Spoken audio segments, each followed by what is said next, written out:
Hello everyone, good evening. आप सभी का स्वागत है अपने YouTube channel the brilliant academy पे। जैसा कि हमने बोला था कि अब वीक में 2 क्लासेस हम लोग ऐसे देंगे, तो लेखपाल में प्रीवियस ईयर पेपर में आए हुए प्रश्नों की क्लासेस होंगी, जिसमें हम लोग रोज 10 से 12 क्लास क्वेश्चंस को डिस्कस करेंगे। और आपको भी समझना होगा कि कैसे प्रश्न हमारे लेखपाल के पेपर में पूछे गए थे और आने वाले पेपरों में क्या बदलाव होने वाला है। लेखपाल बिल्कुल अच्छे से तैयारी करनी, क्योंकि जैसे गवर्नमेंट बनेगी उसके बाद आपका लेखपाल का पेपर होना है। ठीक है, फॉर्म सभी ने अप्लाई कर दिया होगा।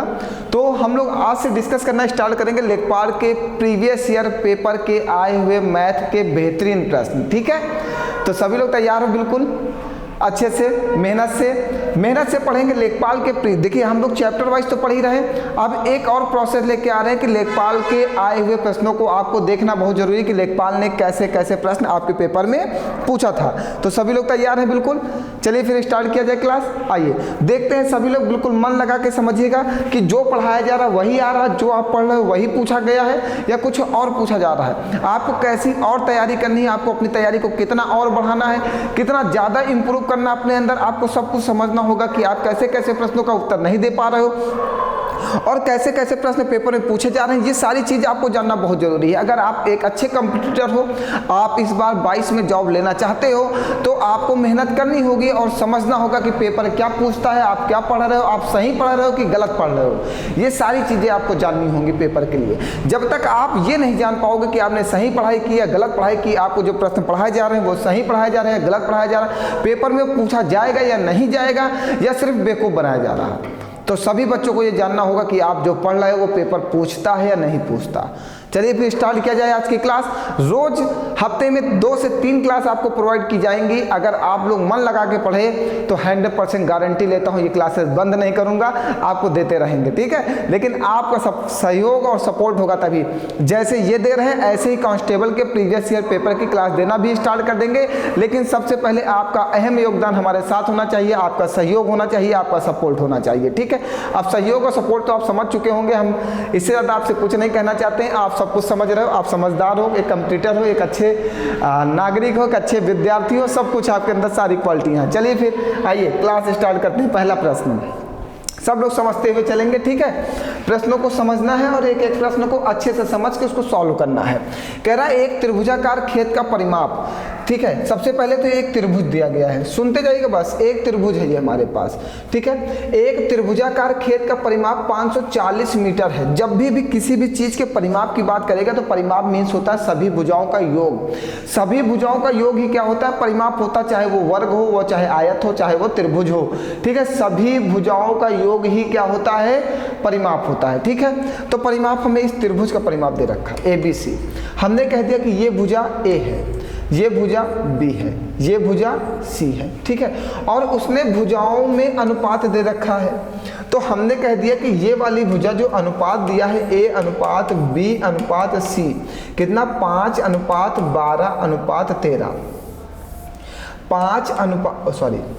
5:12:13। और जैसे ही आपने 5:12:13 देखा होगा तो आपको याद आ गया होगा कि ये ट्रिपलेट है। 5:12:13 क्या है बाबू? ये ट्रिपलेट है। और जब ट्रिपलेट होता है तो कौन सा त्रिभुज बन जाता है? समकोण त्रिभुज बन जाता है, राइट एंगल ट्रायंगल बन जाता है। भुजाएं देख के हमें समझना होगा। ठीक है, तो ये कैसा त्रिभुज है? राइट एंगल ट्रायंगल है। ठीक, तो ये 5x, हमने कह दिया ये 5x है, ये 12x है और ये 13x है। राइट एंगल ट्रायंगल 5:12 का ट्रिपलेट होता है 13। ठीक है, ये त्रिभुज में हमने पढ़ाया। ठीक है, ये हम त्रिभुज जब हम पढ़ा रहे थे तब हमने ट्रायंगल में आपको ये पढ़ाया। तो ट्रायंगल की क्लास पढ़ लीजिए, आप समझ जाएंगे। ठीक, तो सभी भुजाओं का योग 5x + 12x + 13x equal to कितना दिया गया है? 540।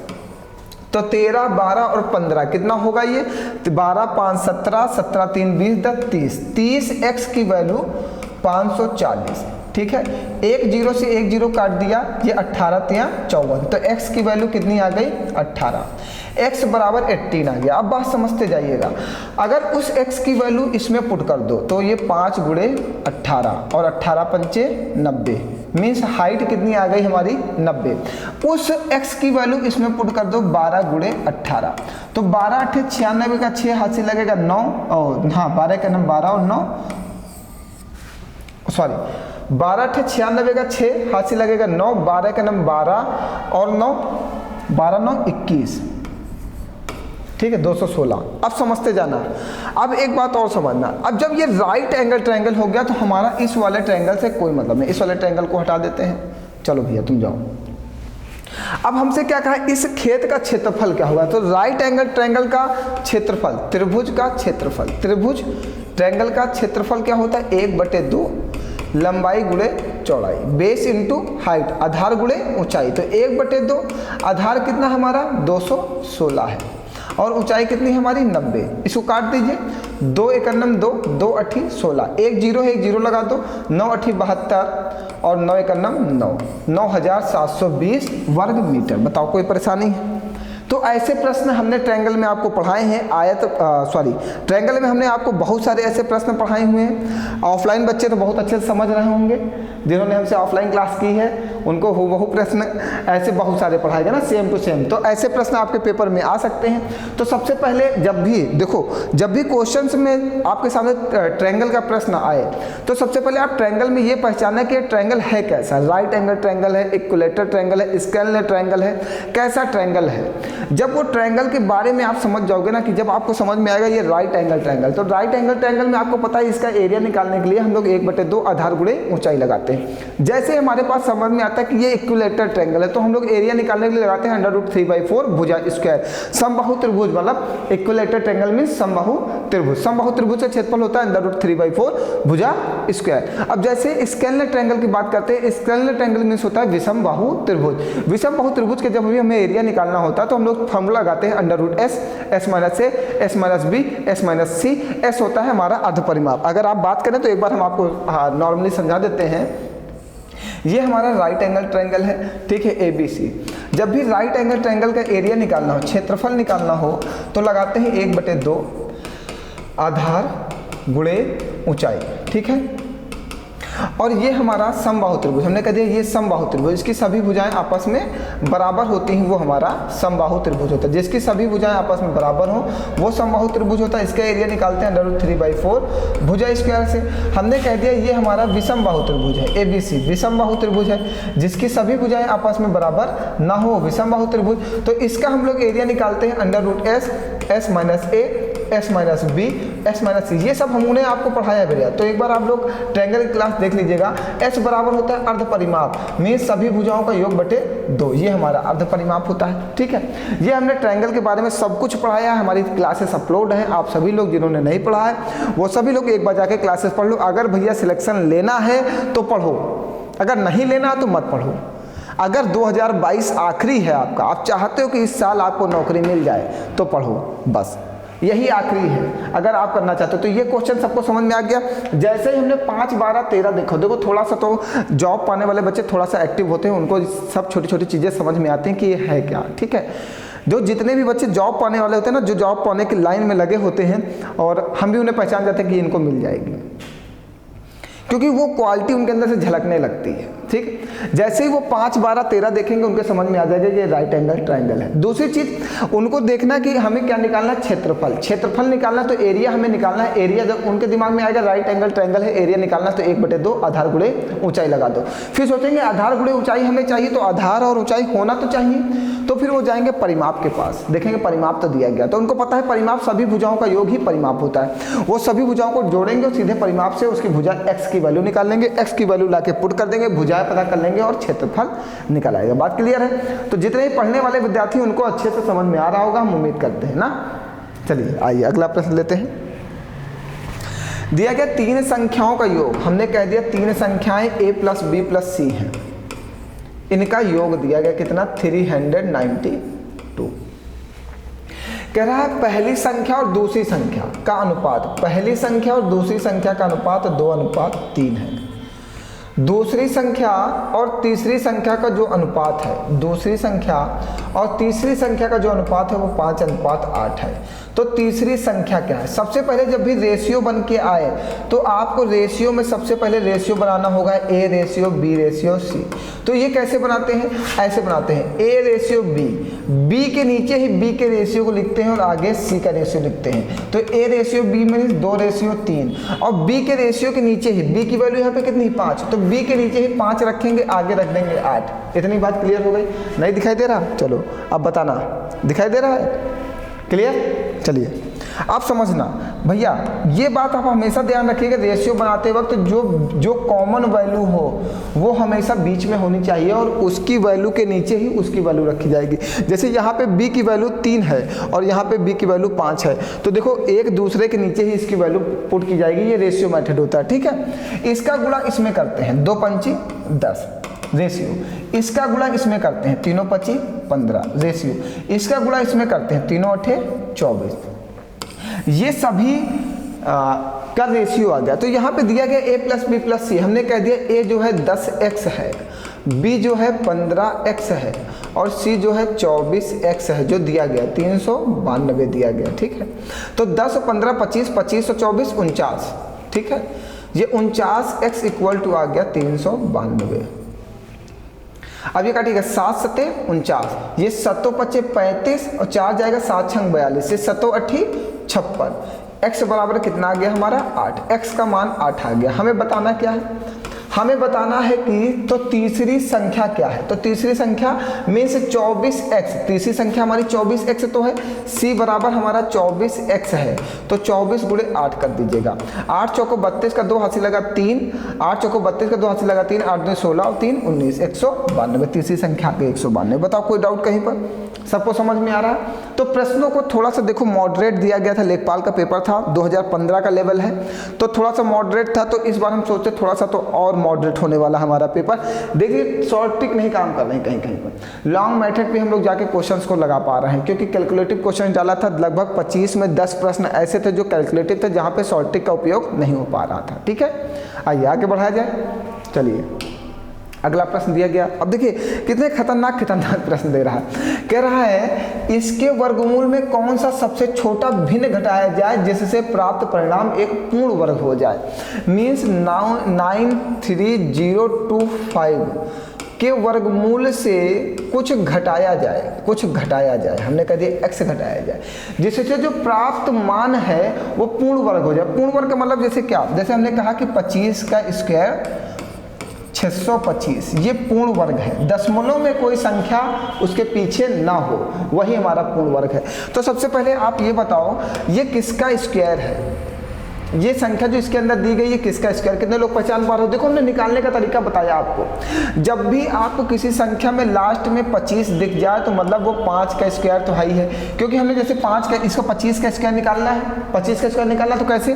5 का स्क्वायर कितना होता है? 25। देखो 25 लिखा हुआ है, इस वाली संख्या में 1 जोड़ देते हैं और इन दोनों का गुणा कर देते हैं तो कितना आ जाता है? 6। देखा?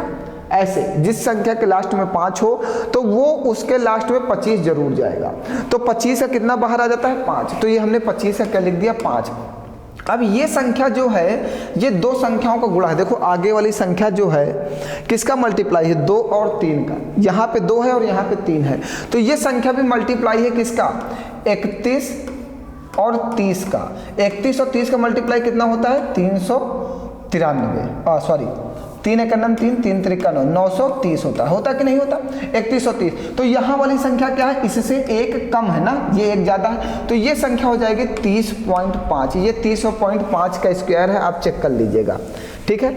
30.5 का स्क्वायर है, तो ये अंडर रूट के बाहर कितना आ गया? 30.5। खतरनाक प्रश्न भैया, बहुत ही खतरनाक है, ठीक है। तो ये 30.5 का स्क्वायर है। अब इसमें से क्या घटा दिया जाए कि ये पूर्ण वर्ग बन जाए? तो 0.5 घटा दिया जाए। अगर इससे 0.5 घटा दिया जाए तो ये पूर्ण वर्ग बन जाएगा। 30 और 30 का स्क्वायर 900 होता है। देखो पूर्ण वर्ग ऐसे तो होता है जैसे 25 का स्क्वायर 625, 30 का स्क्वायर 900, पॉइंट में कोई संख्या नहीं होनी चाहिए, वही पूर्ण वर्ग है। तो 0.5 का मतलब है 1/2। 1/2 को अगर घटा दिया जाए, क्योंकि 1/2 बराबर होता है 0.5, तो ये पूर्ण वर्ग बन जाएगी। तो आपका आंसर क्या आ जाएगा 1/2। वेरी वेरी नाइस प्रश्न, बहुत ही बेहतरीन प्रश्न। मतलब अच्छे बच्चे तो पेपर में प्रश्न को ही नहीं समझ पाएंगे क्या कह रहा है। बताइए कोई डाउट है किसी को? चलिए आइए अगला प्रश्न लेते हैं। कह रहा 300 ग्राम चीनी के विलयन में 40% चीनी है। ठीक है, 300 ग्राम आपके पास विलयन है, इसमें अगर 40% चीनी है तो इसमें शुगर कितना है भैया? 120 ग्राम शुगर है ना। चलो 120 ग्राम शुगर है, इसमें चीनी की कितनी मात्रा मिलाई जाए? ठीक है, इसमें चीनी की कितनी मात्रा मिलाई जाए? 120 ग्राम शुगर में हमने कहा x किलोग्राम मिला दिया जाए, और टोटल हमारे पास 300 ग्राम है, तो इसमें भी अगर x किलोग्राम बढ़ा रहे तो इसमें भी x किलोग्राम बढ़ेगा। बात को समझिएगा। उसने कहा इसमें कितनी चीनी मिलाई जाए, हमने कहा x किलोग्राम बढ़ा दो, तो 300 किलोग्राम जो आपके पास पूरा विलियन है, अगर इसमें x किलोग्राम जोड़ रहे हो तो इसमें भी x किलोग्राम अपने आप ही बढ़ जाएगा। जितने किलोग्राम मटेरियल इसमें बढ़ेगा उतने ही किलोग्राम मटेरियल इसमें भी बढ़ेगा। ठीक, और तो ये कितना हो जाए? 50% हो जाए। 50% का मतलब 50/100 ना, परसेंट का चिन्ह हटाओगे नीचे 100 आएगा। 50 सेकंड में 50, 50 दूनी 100, 2 का गुणा इसमें कर दो 12 दूना 24, 240 प्लस 2x, और 300 का इधर का गुणा कर दो 300 प्लस x। 300 से 240 घटा दोगे 60, और 2x से x घटा दोगे x, तो कितना मिला दिया जाए? 60 ग्राम मिला दिया जाए। बताओ कोई डाउट है कहीं पर? कहीं पे कोई डाउट हो तो बताइए जल्दी से। सबको समझ में आ रहा है? देखो ये क्लास उसी के लिए बेस्ट होगी जिन्होंने पहले से पढ़ रखा है। जिन्होंने कुछ नहीं पढ़ा रखा उनके लिए बेस्ट नहीं होगी। पहले कोचिंग ज्वाइन कर लें, क्लास ज्वाइन कर लें, जहाँ भी पढ़ते हैं ऑनलाइन ऑफलाइन कुछ भी पढ़ते हैं, क्लास ज्वाइन कर लें, तभी इस क्लास में मज़ा आएगा। ठीक है, चलिए आपने कुछ नहीं पढ़ा तो इस क्लास में मज़ा नहीं आएगा। अगला प्रश्न कह रहा एक पहिए की त्रिज्या है, हमारे पास एक कोई पहिया है, पहिया ले लेते हैं। ये देखो ये एक पहिया है हमारे पास। ठीक है, हाँ, एक पहिए की त्रिज्या हमें दे रखा कितना? 21 सेंटीमीटर। त्रिज्या मीन्स आर दे रखा है, आर बराबर होता है रेडियस, रेडियस बराबर त्रिज्या। 700 ये क्वेश्चन यहाँ पे मिस्टेक टाइप है, ये 792 मीटर है। 792 मीटर की दूरी तय करने में उसे कितने चक्कर लगाने होंगे? तो दूरी बराबर हम एक फॉर्मूला बताते थे, लिख लीजिएगा, बहुत इंपॉर्टेंट है। दूरी बराबर 2πr इंटू n, n बराबर चक्करों की संख्या, n बराबर चक्करों की संख्या। ये बहुत इंपॉर्टेंट फॉर्मूला है, यहाँ से प्रश्न आपके पेपर में पूछे जाते हैं। n बराबर चक्करों की संख्या। तो दूरी कितनी दी गई है हमें? दूरी हमें बतानी है। ठीक है, दूरी हमें निकालनी है। 2 पाई का मान कितना होता है? 22/7, और त्रिज्या कितनी दी गई है? 21।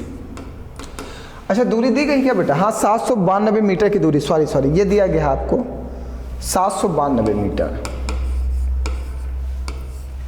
और अब आप बात समझिएगा, जो आपको त्रिज्या दी गई वो सेंटीमीटर में दी गई है, और जो आपको दूरी दी गई है वो किस में दी गई है? मीटर में दी गई है। ये भी एक कन्फ्यूजन होता है, हमेशा बच्चे बहुत जल्दबाजी में रहते हैं और ऐसे प्रश्नों को पेपर में जाके गलत कर देते हैं ना, तुरंत का तुरंत। क्वेश्चन पे ध्यान नहीं देंगे कि हमें कौन कौन सी वैल्यू, उसके पीछे कौन कौन सी यूनिट लगाई गई। तो सबसे पहले यूनिट पे ज़्यादा फोकस करना प्रश्नों में, क्योंकि प्रश्न बहुत होशियारी से बनाए जाते हैं पेपर में, कि बच्चा मिस्टेक करे। वो ऐसा प्रश्न ही बनाएंगे कि तुम गलती करो, हम तुमको किसी भी तरीके से पेपर से बाहर करें, यही उनका मेन लक्ष्य है। तो आप गलती से बचो, क्वेश्चन को अच्छे से समझो।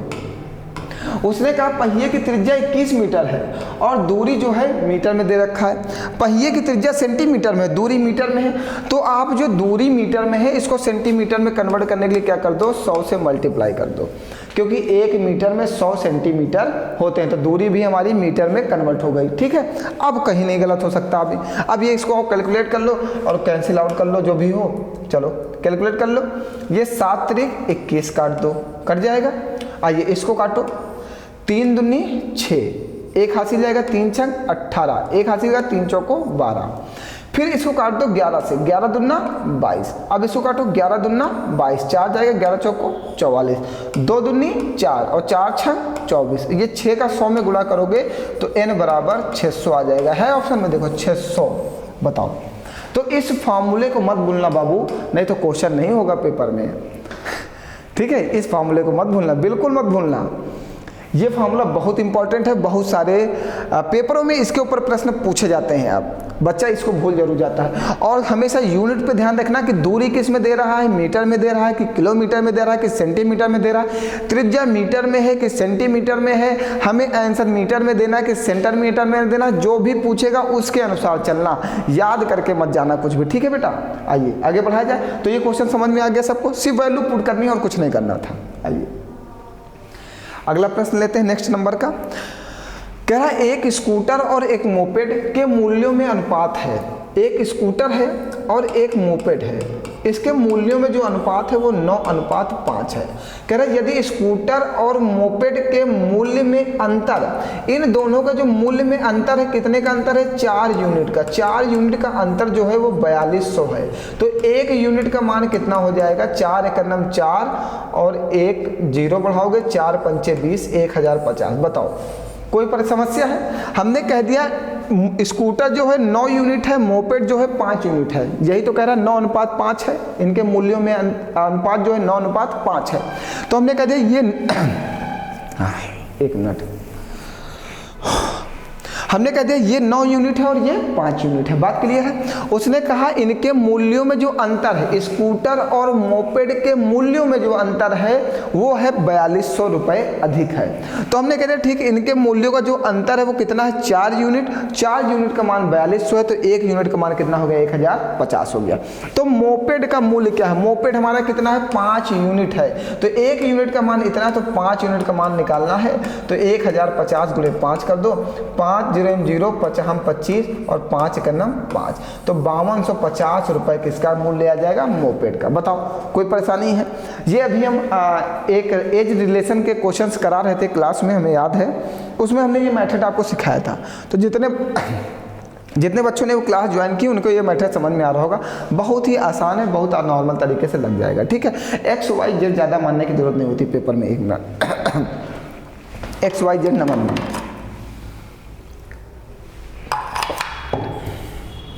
चलिए आइए अगला प्रश्न लीजिए। हाँ, कह रहा है कि 5 सही 3/4,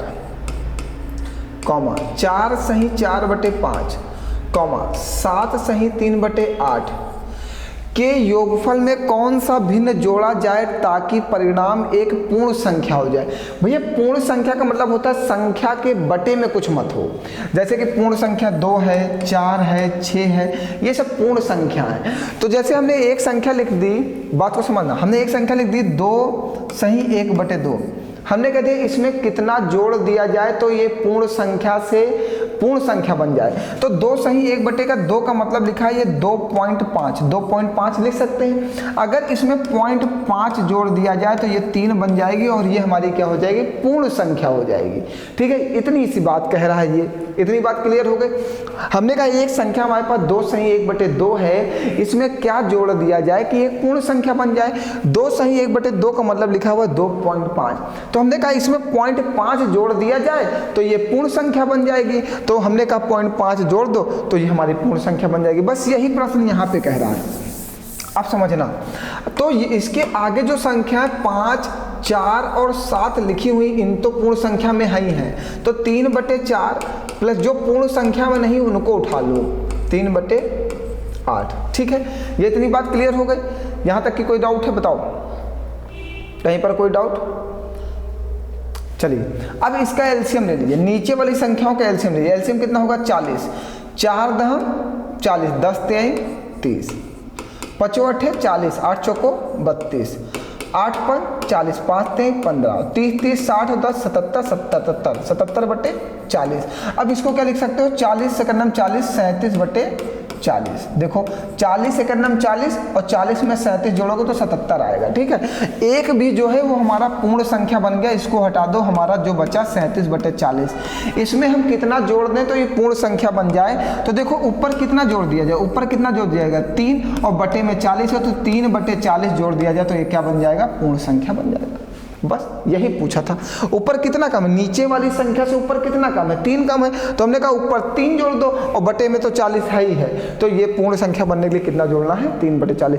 बहुत ही बेहतरीन प्रश्न था। आधे से ज़्यादा बच्चे इस प्रश्न को पेपर में, सोचो 2015 का इतना इस तरह का प्रश्न था, जो बच्चे प्रश्न नहीं समझ पा रहे थे, तो 2022 का पेपर का लेवल क्या होगा, थोड़ा सा बढ़ेगा जरूर, तो थोड़ा सा मेहनत करनी होगी हमें अपने अच्छे लेवल पर, ठीक है, अच्छे लेवल की पढ़ाई करनी होगी। आइए, कह रहा है दो संख्याओं का एचसीएफ इतना है, एलसीएम इतना है, ठीक है। एचसीएफ हमें दे रखा है, दो संख्याएं कोई हैं, उनका एचसीएफ हमें दे रखा है 12, एलसीएम हमें दे रखा है 2448। सुनते जाइएगा, हमने दो संख्याएं ए और बी कह दिया, ठीक है। कह रहा इनका अंतर जो है वो 60 है, तो इनका योगफल क्या होगा, इनका योगफल क्या होगा, ठीक है, इनका योगफल। बहुत ही अच्छा प्रश्न है, बेहतरीन प्रश्न है, इसको मोस्ट इंपॉर्टेंट प्रश्न में डाल लेना, क्योंकि इस तरह के हमने बहुत सारे प्रश्न यूपी टेट में पढ़ाए थे, यूपी टेट में ये प्रश्न पूछे गए। एसएससी जीडी में हमने पढ़ाया, एसएससी जीडी में हर एक पेपर में ये प्रश्न पूछा गया, तो 100% उम्मीद करो कि ये लेखपाल के पेपर में पूछा जाएगा, ठीक है। ऐसे प्रश्न एसएससी जीडी में भरमार हो गई पेपरों में, हर एक पेपर में देखने को मिला, फिर यूपी टेट का पेपर हुआ उसमें देखने को मिला।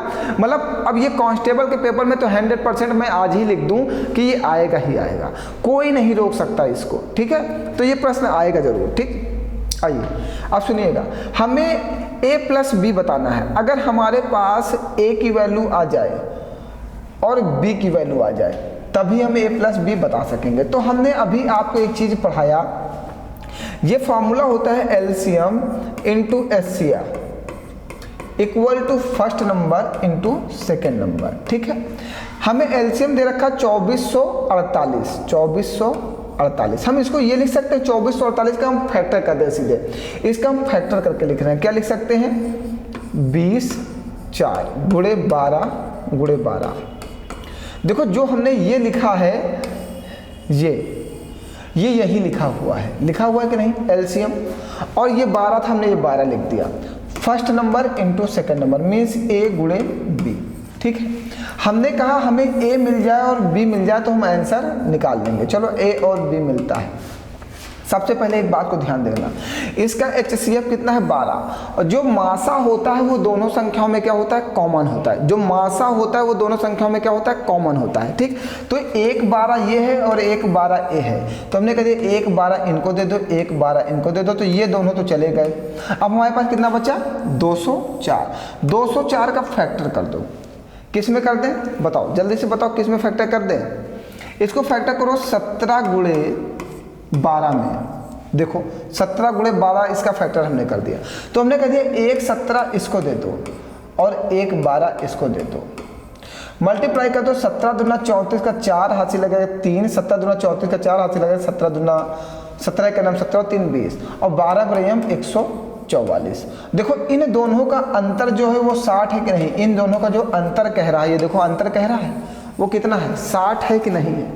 बिल्कुल 204 से जब 60 घटाओगे तो 144 आ जाएगा, तो इन दोनों का अंतर 60 है, बात सही है। तो कहा इन दोनों का योग बताओ, हमें योग बताना है। 4 4 8 4 2 1 3, इन दोनों का योग आ जाएगा 348। बहुत ही अच्छा प्रश्न था, बिल्कुल बेहतरीन प्रश्न था। ऐसे प्रश्न बच्चे पेपर में छोड़ देते हैं ना, तो ऐसे प्रश्नों को पढ़ने के लिए हमारी क्लासेस के लगातार जुड़े रहिए। आपको ऐसे बहुत सारे प्रश्न मिलेंगे, बहुत ही सारी क्लासेस में हमने प्रैक्टिस कराई है ऐसे प्रश्नों की, ठीक है। तो ज़्यादा से ज़्यादा आप लोग मेहनत करते रहो, प्रैक्टिस करते रहो। चलिए अगला प्रश्न है, यदि एक वृत्त की परिधि उसके व्यास से 18.6 सेंटीमीटर अधिक है तो वृत्त का व्यास क्या होगा, ठीक है। ये प्रश्न थोड़ा सा बड़ा हो जाएगा।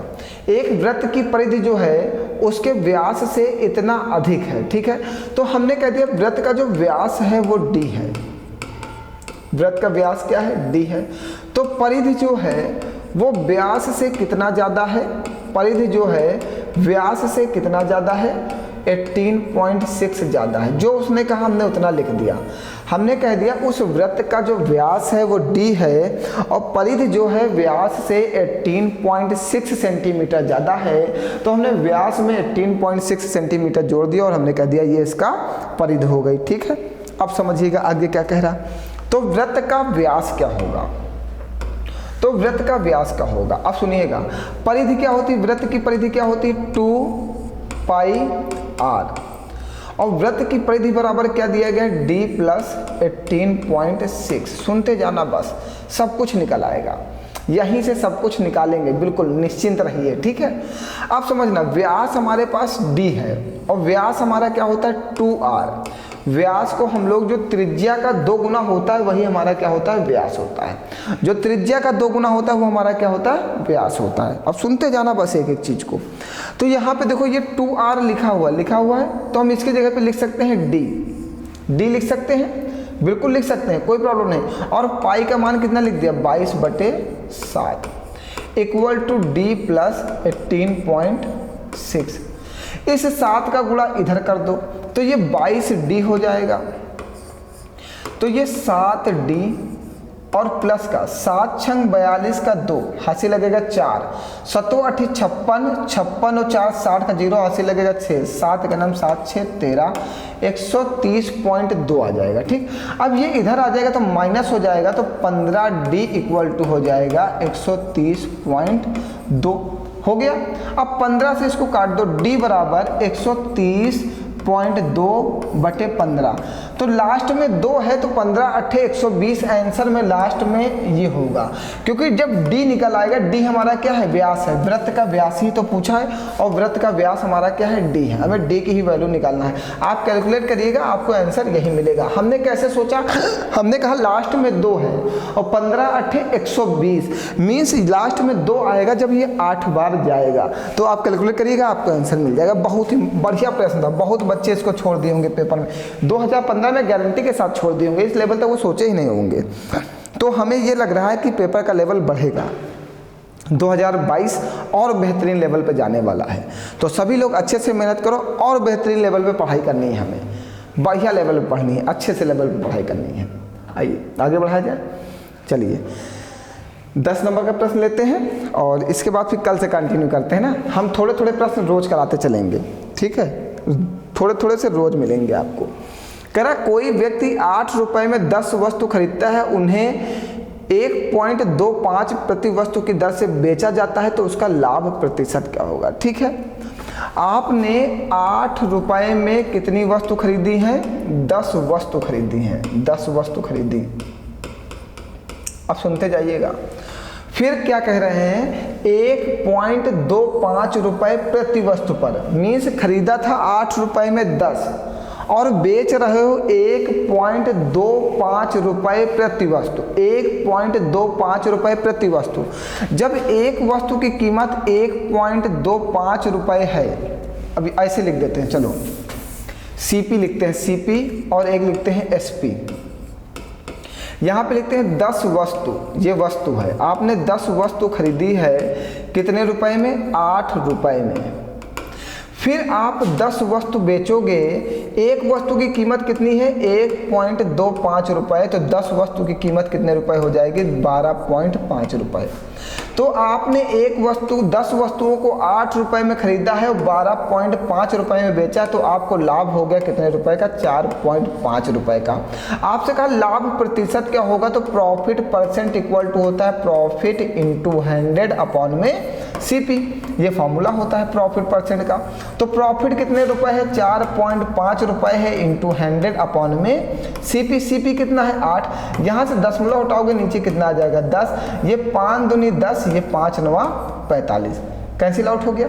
ये कटेगा 4 दूनी 8, ये 25 चौको 100, तो 9 पचे 45 का 5 हासिल लगेगा 4, 9 8 का 9, 9 18 बचे में 4, 2 दूनी 4, तो नीचे बटे में 4 कहाँ है, यहाँ पे आंसर आ गया। बताइए कोई परेशानी।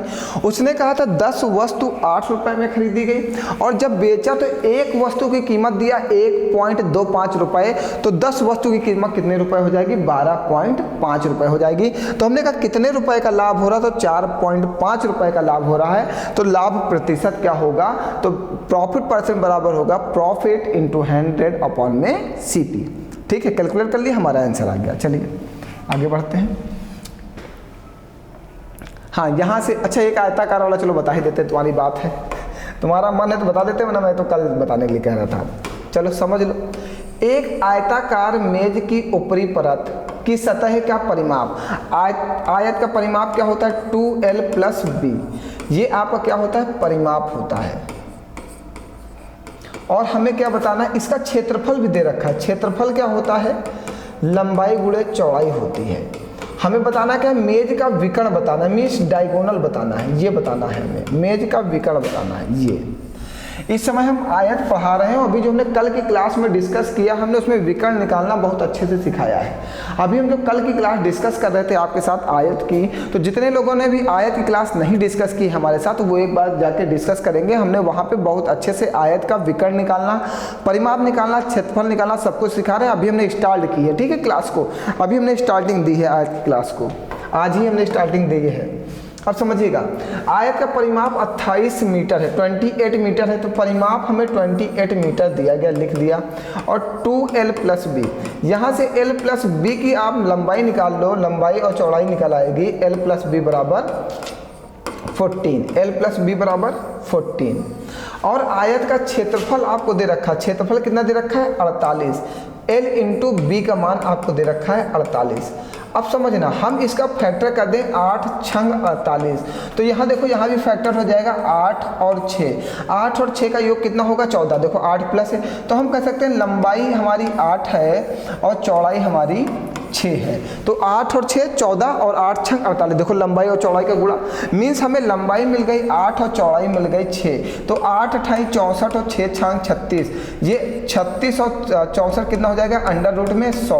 तो यहाँ से विकर्ण कितना बन जाएगा, 10 सेंटीमीटर, 10 मीटर का। बताइए कोई परेशानी है। ये क्या होता है, आधार का स्क्वायर प्लस लंब का स्क्वायर इक्वल टू कर्ण का स्क्वायर होता है। √ में आधार का स्क्वायर 8 का स्क्वायर 64 और 6 का स्क्वायर 36 और 36 और 64 100, तो √ के बाहर निकल आएगा, कितना हो जाएगा, 10। तो ऐसे अच्छे अच्छे प्रश्नों को पढ़ने के लिए हमारी ऑनलाइन क्लास में आयत पढ़ाया जा रहा है, रेक्टेंगल पढ़ाया जाएगा। जितने बच्चों ने क्लास नहीं ज्वाइन की वो जरूर ज्वाइन कर लें, ऐसे बेहतरीन प्रश्न उन्हें देखने को मिलेंगे। अच्छा, क्या नहीं समझ में आया, ये नहीं समझ में आया भैया, यहाँ पे लंबाई और चौड़ाई का योग 14 दिया गया है। हमने उसका अपने मन से फैक्टर कर दिया कि ये 8 और 6 है, क्योंकि यहाँ पे क्षेत्रफल दे रखा था 48। 8 और 6 का गुणा करने पे भी 48 आ रहा है, 8 और 6 को जोड़ने पर भी 14 आ रहा है। क्या 12 चौको 48। अच्छा, ये 12 चौको, अरे यार उसमें नहीं, 12 और 4 12 चौको 48। देखो अगर 48 को आप तोड़ते हो, 12 चौको 48, तो ये लंबाई 12 होगी और चौड़ाई हमारी 4 होगी। तो लंबाई और चौड़ाई का जब योग करोगे तो 14 आना चाहिए, 16 नहीं आना चाहिए। यहाँ पे लंबाई और चौड़ाई का योग कितना है, 16 है। तो ये लंबाई और चौड़ाई आप गलत तोड़ो। देखो जब भी तोड़ो किसी भी संख्या को, तो उसके द्वारा इक्वेशंस जो हैं संतुलित होने चाहिए, सेटिस्फाई होने चाहिए। बात क्लियर है। तो यहाँ पे देखो, हमने जब 8 छंग 48 और 8 है 6 14, तब जाके हमने इसको तोड़ा है। और देखो ये सब चीज़ें सीखनी होगी। अगर आप कंपटीशन के एक बेहतरीन स्टूडेंट हो और नौकरी लेना चाहते हो, तो आपको ये सब सीखना होगा। चलिए फिर मिलते हैं कल नेक्स्ट क्लास में। आज के लिए इतना ही। कल से 11 के आगे स्टार्ट करेंगे, 12 से, ठीक है। ये कंटिन्यू एक सीरीज बनेगी 100 क्वेश्चंस की। जितने प्रीवियस ईयर आए हुए हैं एक एक प्रश्न को सॉल्व करा देंगे, ठीक है। मिलते हैं फिर कल नेक्स्ट क्लास में। आज के लिए इतना ही। बहुत बहुत धन्यवाद आप सभी लोगों का। हंसते रहो, मुस्कुराते रहो और पढ़ते रहो।